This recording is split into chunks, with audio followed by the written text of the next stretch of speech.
I got so much motherfucking design on right now. Break it down, bring it back, make it clap. I got 3 old thoughts, new block, where that thing. Bitches on my line, and you know. Assalamualaikum warahmatullahi wabarakatuh. Perkenalkan, nama saya Marsala Junesa. Saya dari kelas 11 kuliner. Kali ini saya akan menjelaskan tentang sejarah pemerintahan Hindia dan Belanda. Dan di sini ada beberapa penjelasan tentang sejarah pemerintahan Hindia dan Belanda. Yang pertama, arsitek pemerintah kolonial Belanda di Indonesia. Sistem pemerintahan kolonial Belanda di Jawa adalah sistem yang direct langsung maupun dualistik.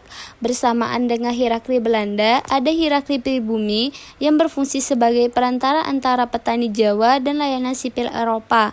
Bagian atas struktur hierarki pribumi ini terdiri dari para aristokrasi Jawa. Sebelumnya, para penjabat yang mengelola kerajaan Mataram. Namun, karena dikuasai penjajah, para priyayi ini terpaksa melaksanakan kehendak Belanda. Meningkatnya dominasi Belanda atas Pulau Jawa tidak datang tanpa perlawanan. Ketika pemerintah kolonial Belanda memutuskan untuk membangun jalan di tanah yang dimiliki Pangeran Diponegoro yang ditunjuk sebagai wali tahta Yogyakarta.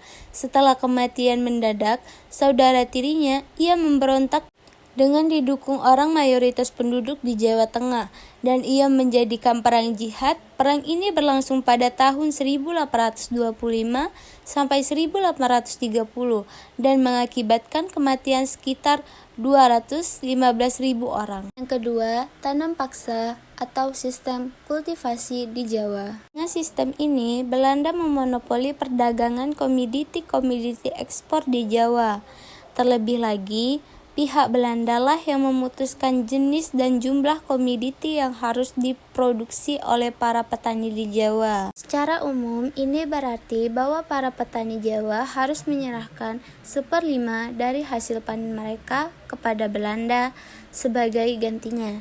Para petani menerima kompensasi dalam bentuk uang dengan harga yang ditentukan Belanda tanpa perhitungan harga komoditi di pasaran dunia.